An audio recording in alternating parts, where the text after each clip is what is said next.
The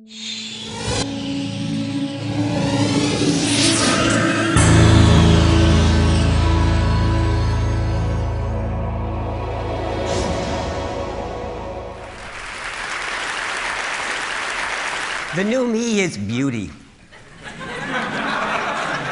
Yeah, you know, people used to say, no, Norman's okay, but if you followed what he said, everything would be usable, but it would be ugly.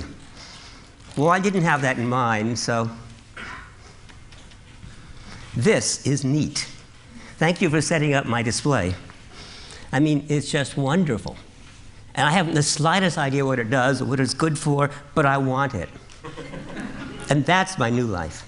My new life is trying to understand what beauty is about, and pretty, and emotions. And the new me is all about making things kind of neat and fun. And so this is a Philippe Starck juicer produced by Alessi. And it's just neat, it's fun. It's so much fun I have it in my house, but I have it in the entryway. I don't use it to make juice. In fact, I bought the gold-plated special edition, and it comes with a little slip of paper that says, don't use this juicer to make juice. The acidic, well, the acid will ruin the gold plating. So actually, I took a carton of orange juice and I poured it in the glass to take this picture. But beneath it is a wonderful knife. It's a global cutting knife made in Japan. And it's just, first of all, look at the shape. It's just wonderful to look at. Second of all, it's really beautifully balanced. It holds, it feels well. And third of all, it's so sharp, it just cuts. It's a delight to use. And so it's got everything, right? It's beautiful, and it's functional. And I can tell you stories about it, which makes it reflective. And so you will see I have a theory of emotion, and those are the three components. Hiroshi Ishii and his group at the MIT Media Labs took a ping pong table and a projector above it, and on the ping pong table they projected an image of water and fish swimming in it. And as you play ping pong, whenever the ball hits part of the table, the ripples spread out and the fish run away. But of course then the ball hits the other side and the ripples are the poor fish. They can't find any peace and quiet. And is that a good way to play ping pong? No. But is it fun? Yeah. Yeah. So, or look at Google. If you type in, say, emotion and design, you get 10 pages of results. So Google just took their logo and they spread it out. Instead of saying, you got 73,000 results, this is 1 through 20, next, they just give you as many O's as there are pages. It's really simple and subtle. I bet a lot of you have seen it and never noticed it. That's a subconscious mind. Sort of notices it. It probably is kind of pleasant, and you didn't know why. And it's just clever. And of course, what's especially good is you type design and emotion, the first response out of those 10 pages is my website. Now, the weird thing is Google lies, because if I type design and emotion, it says, you don't need the and, we do it anyway. So, okay, so I typed design emotion, and my website wasn't first again. It was third. Oh, well, different story. There was this wonderful review in the New York Times about the Mini Cooper automobile. It said, you know, this is a car that has lots of faults. Buy it anyway. It's so much fun to drive. And if you look at the inside of the car, I mean, I loved it. I wanted to see. I rented it. So this is me taking a picture while my son is driving. And the inside of the car, the whole design is fun. It's round. It's neat. The controls work wonderfully. So that's my new life. It's all about fun. I really have the feeling that pleasant things work better. And that never made any sense to me until I finally figured out, look, I'm going to put a plank on the ground. So imagine I have a plank about 2 feet wide and 30 feet long, and I'm going to walk on it. And you see I can walk on it without looking, and I can go back and forth, and I can jump up and down, no problem. Now I'm going to put the plank 300 feet in the air, and I'm not going to go near it, thank you.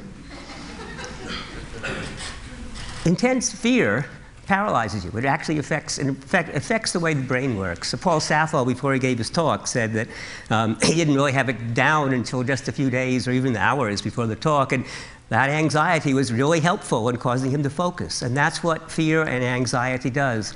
It causes you to be what's called depth-first processing, to focus, not to be distracted, and I couldn't force myself across that. Now, some people can, circus workers, steel workers, but it really changes the way you think. And then a psychologist, Alice Eisen, did this wonderful experiment. She brought students in to solve problems. So she'd bring people into the room, and there'd be a string hanging down here, and a string hanging down here, and it was an empty room, except there'd be a table with a bunch of crap on it, some papers and scissors and stuff. And she'd bring them in, and she'd say, this is an IQ test, and it determines how well you do in life.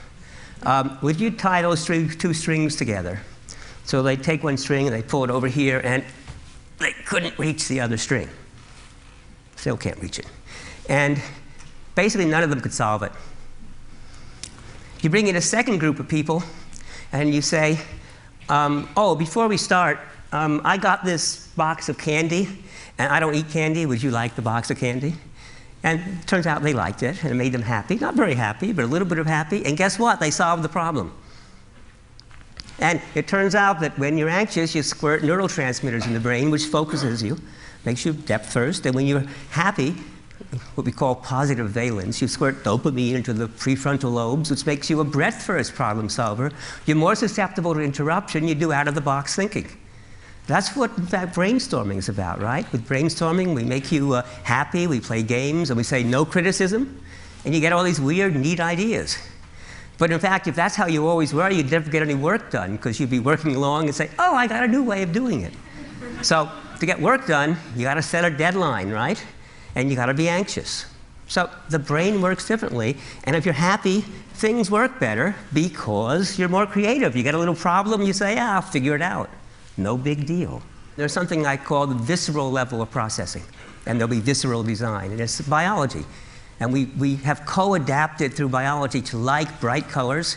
That's especially good that mammals and primates like fruits and bright plants because you eat the fruit and you thereby spread the seed. There's an amazing amount of stuff that's built into the brain. We dislike bitter tastes. We dislike loud sounds. We dislike hot temperatures, cold temperatures. We dislike scolding voices. We dislike frowning faces. We like symmetrical faces, et cetera, et cetera.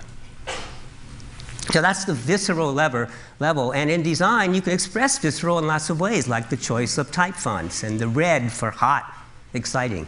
Or the 1963 Jaguar. It's actually a crummy car. It falls apart all the time, but the owners love it. And it's beautiful. It's in the Museum of Modern Art. A water bottle. You buy it because of the bottle, not because of the water. And when people are finished, they don't throw it away. They keep it for, it's like the old wine bottles. You use it for decoration. Or you maybe fill it with water again, which proves it's not the water. It's all about the visceral experience. The middle level of processing is the behavioral level. And that's actually where most of our stuff gets done. Visceral is subconscious. You're unaware of it. Behavioral is subconscious. You're unaware of it. Almost everything we do is subconscious. I'm walking around the stage. I am not attending to the control of my legs. I'm doing a lot. Most of my talk is subconscious. It's been rehearsed and thought about a lot. Most of what we do is subconscious. Automatic behavior, skilled behavior is subconscious, controlled by the behavioral side. And behavioral design is all about feeling in control, which includes usability and understanding, but also the feel and heft. That's why the global knives are so neat. They're so nicely balanced, so sharp. You really feel you're in control of the cutting. Or just driving a high-performance sports car over a demanding curve, but again, feeling that you are in complete control of the environment. Or the sensual feeling. This is a Kohler shower, a waterfall shower, and actually all those knobs beneath are also shower heads that will squirt you all around, and you can stay in that shower for hours. And not waste water, by the way. It recirculates the same dirty water. Or this is a really neat teapot I found at High Tea at the Four Seasons Hotel in Chicago. It's a Ronnefeldt tilting teapot. So that's what the teapot looks like, but the way you use it is you lay it on its back, and you put tea in, and then you fill it with water. The water then seeps over the tea, and the tea is sitting in this stuff to the right. The tea is to the right of this line. There's a little ledge inside, so the tea is sitting there, and the water is filling it up like that. When the tea is ready, or almost ready, you tilt it. And that means the tea is partially covered while it completes the brewing. And when it's finished, you put it vertically, and now the tea is, remember, above this line, and the water only comes to here, and so it keeps the tea out. And on top of that, it communicates, which is what emotion does. Emotion is all about acting. Emotion is really about acting. It's being safe in the world, so that cognition is about understanding the world. Emotion is about interpreting it, saying good, bad, safe, dangerous, and getting us ready to act, which is why the muscles tense or relax. And so that's why we can tell the emotion of somebody else, because their muscles are acting subconsciously, except that we've evolved to make the facial muscles really rich with emotion. Well, this has emotions, if you like, because it signals the waiter that, hey, I'm finished, see? It's upright. And so the waiter can come by and say, would you like more water? It's kind of neat. What a wonderful design. And the third level is reflective, which is, if you like, the superego. It's a little part of the brain that has no control over what you do, no control over doesn't see the senses, doesn't control the muscles. It looks over what's going on. It's that little voice in your head that's watching and saying, that's good, that's bad, or why are you doing that? I don't understand. It's that little voice in your head that's the seat of consciousness. And here's a great reflective product. Owners of the Hummer have said, you know, I've owned many cars in my life, all sorts of exotic cars, but never have I had a car that attracted so much attention. See, it's about attention. It's about their image. It's not about the car. But even if you want a more positive model, this is the GM car, and the reason you might buy it now is because you care about the environment, and you'll buy it to protect the environment, even though the first few cars are going to be really expensive and not perfected. But that's reflective design as well. Or an expensive watch, so that you can impress people who say, oh, gee, I didn't know you had that watch. As opposed to this one, which is a pure behavioral watch, which probably keeps better time than the $13,000 watch I just showed you. But it's ugly.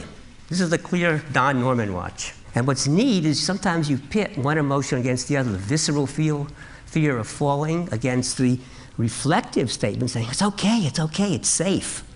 It's safe. And at the amusement park where rusty and falling apart, you'd never go on the ride. So it's pitting one against the other. The other neat thing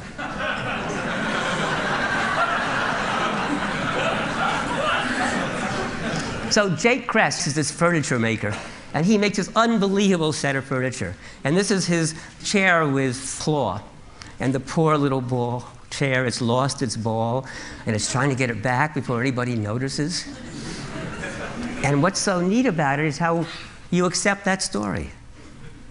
And that's what's nice about emotion. So that's the new me. I'm only saying positive things from now on.